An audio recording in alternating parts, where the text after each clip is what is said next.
You're shopping for a new car one day, you bought it, and then you realize this thing's junk, I don't want it, you kicked it to the curb. Yes, in fact, there's so many vehicles that people thought were a good idea at the time, realized it was a mistake, and then decided to sell them within a year. I'm going to share a list of 10 of those most regrettable car brands on the planet today that people punted to the curb within a year. Let's get into it now.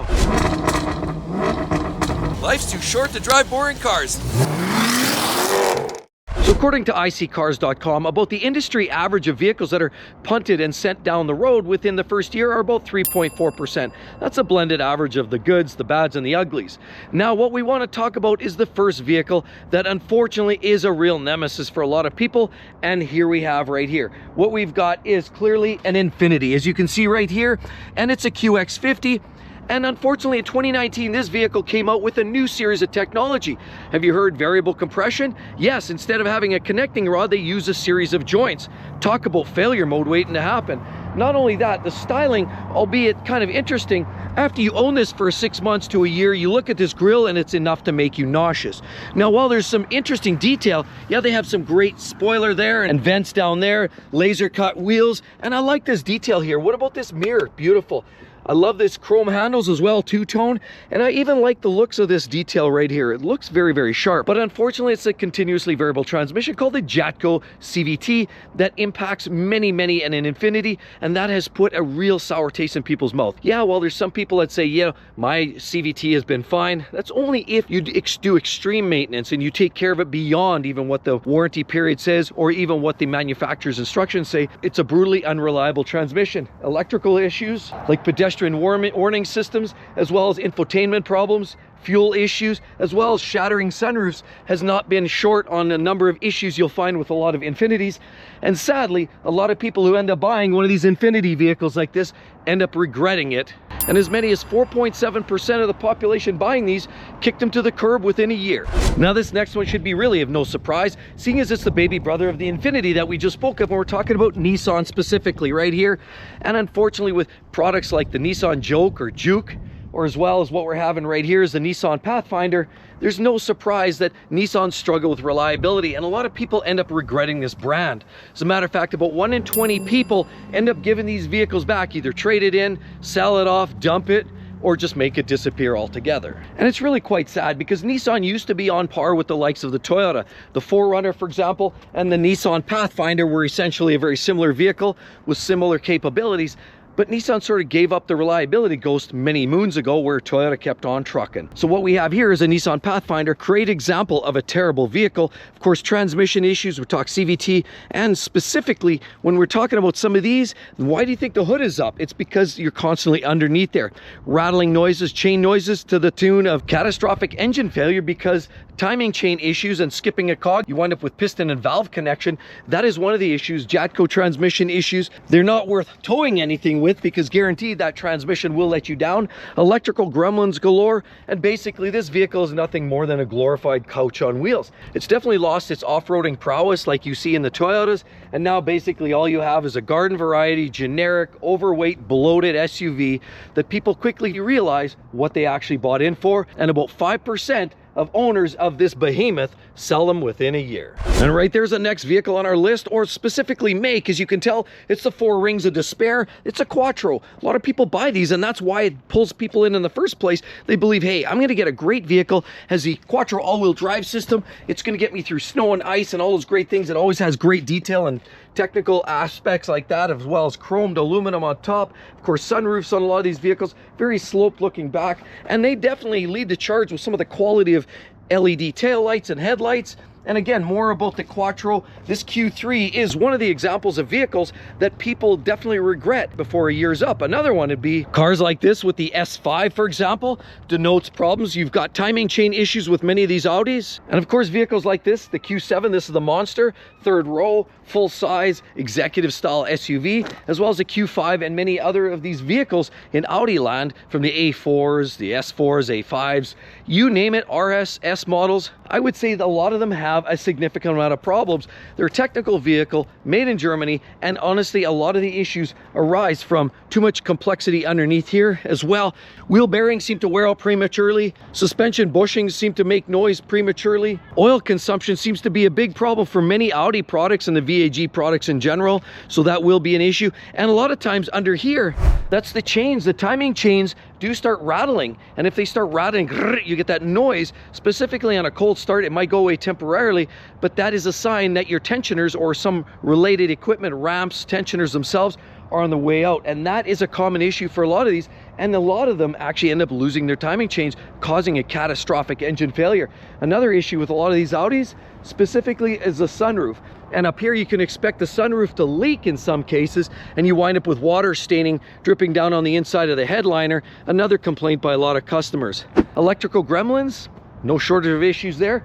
And again, generally oil consumption, technical issues, mechanical problems. It's a very expensive car to keep on the road. And those smaller Audis that run in the DCT are obviously going to have issues with lacking in maintenance, is going to lead to premature transmission failure. The Audi series of vehicles are another highly regrettable vehicle, and about 5.1% of the population who buys them sends them down the road within a year. And here's the next rig right here. It's European or it's Italian, but what are we talking about here?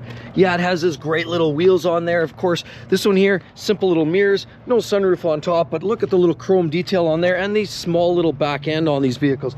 Wow, so cute. And look, this is in fact a Fiat. You know, I owned a Fiat X19 many years ago. You hit the dash and the gauge would come alive.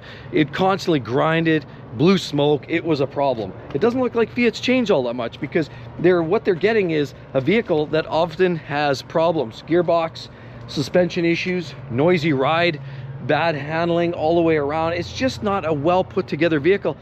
And it makes the grade of one of the vehicles that people regret and actually want to trade it in or trade it off or upgrade within that year's time. Roughly 6.2% of owners of these try to punt them down the road within a year. And the next one in line is a BMW product. At 6.2%, owners decide to get rid of them within a year.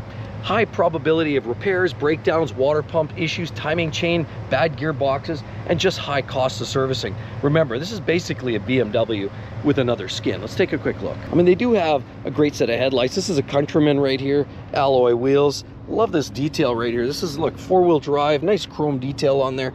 Look at the circle around. It's quite an interesting piece. Of course, the Countryman, as we see right here, by Cooper. Now, the regular Cooper here is much smaller. This one's more of an SUV, but all Coopers are essentially a troublemaker, and a lot of people end up just grossly regretting them just because the sheer cost to keep them serviced. So yeah, 6.2% of these get punted down the road within a year, and it just trails off much faster after that. Great looking unit all the way around, but unfortunately highly regrettable. If you're going to want to get a Mini, get one of the smaller ones, and the newer the better. The older original ones had much more problematic engines. Look up Prince engine, you'll know what I'm talking about.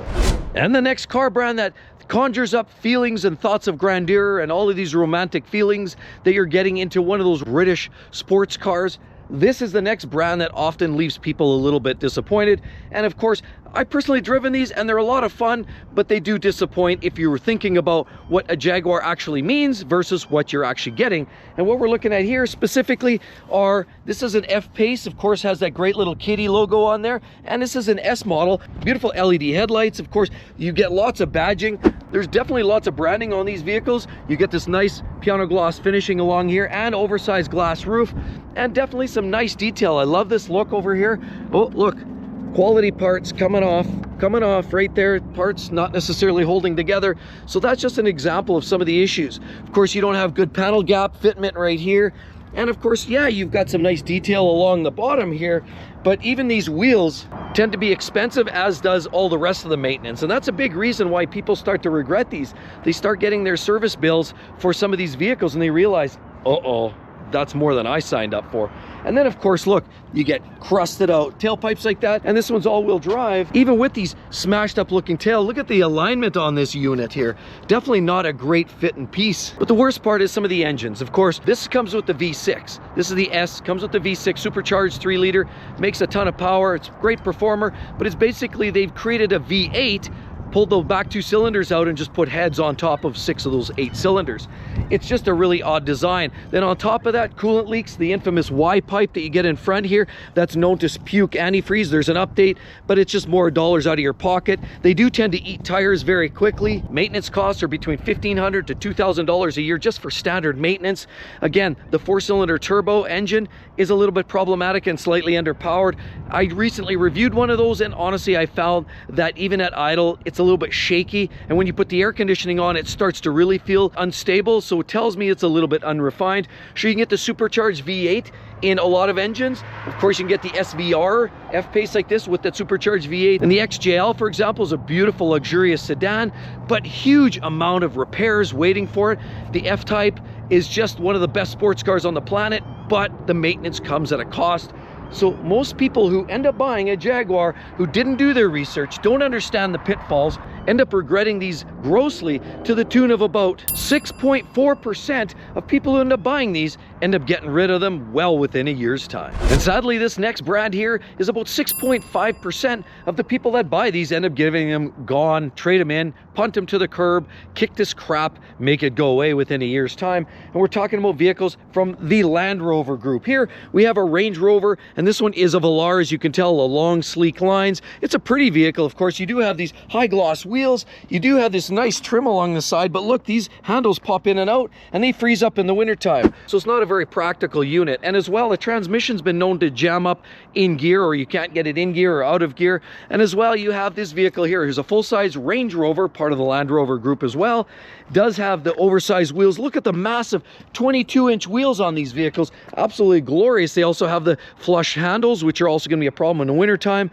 You do have engine problems. The latest and greatest comes with a 4.4 BMW derived twin turbo V8 engine. The older outgoing ones had the beautiful 5-liter supercharged V8 that had its own issues from coolant leaks, Y pipe, supercharger couplers, and a whole host of other issues. We have the Range Rover Evoque, which is their smaller subcompact SUV. We also have this little Defender. Well, it's quite a large Defender by Land Rover there. It's now a redo of this whole design. Obviously, it's designed to make off-roading your priority. Look, big calipers, nice vents in here. Of course, right here, Ingenium engine can be a problem with these. Look at big beefy handles. This is a very utilitarian style vehicle. Love the glass finishing, and look at the taillights, absolutely gorgeous. There's no doubt this is a pretty unit. Look, lots of detailed tow hooks and the like, but there's a whole host of electrical gremlins, infotainment problems, and again, the engine issues that you find typically with a lot of the JLR group, Jaguar Land Rover groups, like the Ingenium engines and so on. And we also have a Discovery right here, and on top of the Discovery, we also have vehicles, for example, like the Range Rover Sport, which does have a supercharged level of problems. Now, of course, these are all great to ride in when they're brand new. Once warranty comes up, people start realizing and they start asking around. And when you buy a car like this, these are enthusiast vehicles. So people buy these because they're enthusiastic about buying a car that's a little different, a little special.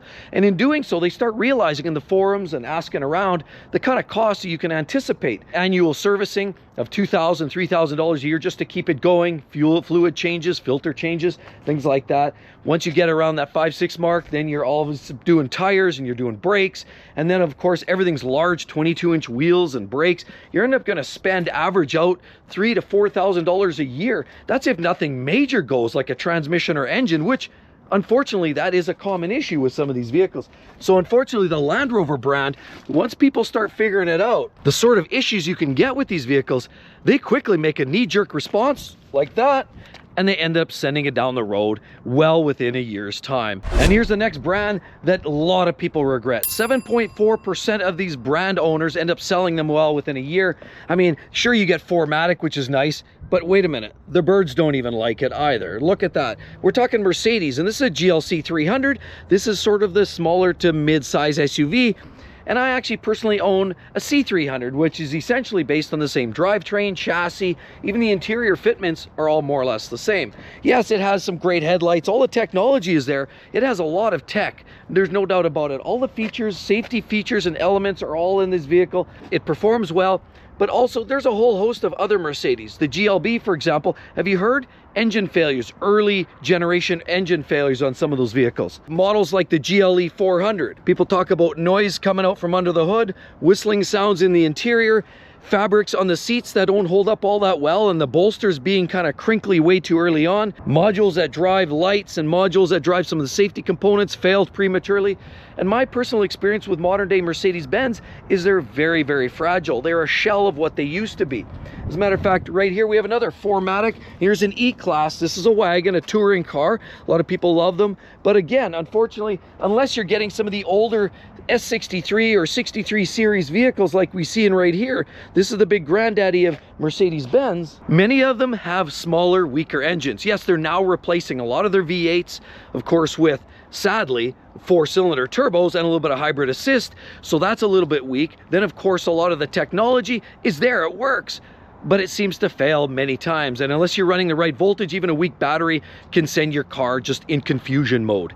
Then not only that, on top of that, body panels. We actually had a speaker pop out of the door in our C300 just because we hit a set of train tracks and a body panel came off the rocker on our vehicle. That seems to be the common theme with a lot of modern day Mercedes-Benz. They're a skin, a superficial skin of what they used to be. Now I'll be the first to admit, I don't want to bash on them because we do like our car. The C300, it's great on fuel with that 2-liter turbo 4 that makes about 240 horsepower. It has just enough performance to get up and go. It's peppy, it merges on freeways well, it has all the technology that we possibly want, big sunroof, heated steering wheel, heated seats. Everything is there that you could possibly want in our Mercedes-Benz. It just feels, everything feels fragile, and you don't get those big beefy engines you once got. The doors don't feel strong and vault like they used to. And it got even so bad that my wife even said, you know what, this isn't really what I was looking for. And she literally wants to sell the car. We're at that point where she wants to get rid of it, and she is highly regretting the purchase of our C300 Mercedes. Now, it's not all bad. These cars are a lot of fun. They're great. They look stylish, and honestly, from a design element, I think they're some of the nicest when you compare them to BMWs and Audis. But it's just they're a little fragile, they're a little flimsy, and people just end up regretting them. 7.4% of owners decide to get rid of these within the first year. The next car brand in line that's almost the most regrettable on our list, but it's not because of quality or reliability or even performance. It's this Porsche right here. We're looking at a Porsche Macan GTS. It's a beautiful vehicle. Look at that beautiful burnt orange like there. Has beautiful touches, nice detail along the bottom, gorgeous wheels, and performance enough to annihilate almost anything else on the road. We have a beautiful Cayenne, which is its bigger brother, as you can see. Smaller SUV, bigger SUV. This has a dual clutch gearbox. This one here does not. It has torque converter. It's more of a luxury wagon. It doesn't handle quite as crispy as the Macan is. But then we have a car like this. And this is what a lot of people think when they think Porsche is a 911. And where we're looking here is a GT3. Beautiful headlights, beautiful wheels on there. Nice mirrors, compact, small sunroof. Cycle around. They always have this big flare right there. Gorgeous. And the big wing as well to boot on this GT3. This is absolutely gorgeous. You can tell the tail lights like that. That means this is a 997 generation. These are great vehicles. They're amazing. The problem is high cost of maintenance and servicing, and a lot of people start figuring that out. And if there is one strong group that gets together and talks about their cars, it's the Porsche brand. And once they start talking, they realize, well, you know, it cost me $7,000 to do a clutch. It cost me X to do my carbon ceramic replacements. It cost me a lot of money. And that's where people start realizing, wait a minute, that's way more than I signed up for. And that's why people start realizing the cost of service maintenance. And then of course, after they buy it and own it for a while and they're making payments, because a lot of people generally borrow money to get one of these vehicles, it's an expensive car payment monthly, because no Porsche is considered cheap. They're very expensive. And when a lot of people start making the payments every month, they start realizing, maybe it's a little more than I bargained for. So as a result, about 7.6% of Porsches end up hitting the road within a year just because people regret them, largely due to the cost. And the next brand that literally is the worst, most regrettable vehicle that most people end up tossing way before a year's time, probably because they get into it, they think, oh, you know what, I always wanted one of those vehicles. My friends had one, or a coworker had one, and they loved it. And then they start reading the forums after they buy it, and they realize that, wait a minute, oh, N20 engine blowing up, N63 engine blowing up, B57 engine blowing up, S85 engine blowing up, and all they hear are coolant leaks and blown engines. and then they start getting, oh no, what did I sign up for? And you have vehicles like this. I mean, they're absolutely gorgeous. We have this big, beautiful blue BMW and a 530 series here. Of course, xDrive, meaning that it's all-wheel drive. Beautiful wheels on here. Of course, I love that little detail right there, and a big sunroof on these, bigger than some of their competitors. Of course, right there you have a beautiful set of headlights, angel eyes, and of course the infamous kidney grills. 3 Series cars like this are equipped often with some of the worst engines known to mankind in BMW world. Basically, BMW creates models 2 Series, 3 Series, 4 Series, a coupe, 5 Series, bigger sedan, 7 Series, and of course, we even have an 8 Series. Now, on top of that, we have SUVs like this. This is an X3 with the 30i. That means it's a B48. Things are getting more reliable in BMW land. Yes, the B48's reliable, the B58's pretty durable too, and that's their inline turbo 6. But before that, you go back 10 or 15 years and BMW really struggled with reliability issues. Now they're finally getting their act together. But they have BMW SUVs like the X1, 2, 3, 4, 5, 6, and 7. One for every day of the week. And definitely they have many different drivetrains, from turbo 4s, 6s, as well as twin turbo V8s. So BMW has a lot of different styles. Their reliability is getting much better than they used to be. But unfortunately, by the time people start realizing the cost of owning some of these modern day BMWs, they start realizing, yeah, that's not totally what I signed up for. And here we have a rejuvenated X1. As you could tell, it's quite different than the outgoing X1. It has a bigger grills here, much bigger kidney grills, and the headlights look a lot different. They look like Liberace's eyes right there. Of course, small alloy wheels, little mirror, and they have a large glass sunroof on top. Love the piano finishing on this unit. And specifically, we're talking this BMW is an X1, and it's iDrive 28i. So it's a smaller variation of a B48. It's a fairly reliable unit. It's predominantly a front-wheel drive with, of course, the xDrive now gives you transverse power to the back with a little extra hardware back here. So BMW has gotten a lot better with their durability and reliability, but now they're losing it a little bit on styling, in my personal opinion. But people buy these, and then they quickly realize, to the tune of 7.9% of owners of these modern day BMWs decide to wave bye-bye before the year is up. And with all of that said, be sure to check out right there the worst vehicles for 2024. Hope to see each and every one in the next one. We'll see you real soon. Bye-bye.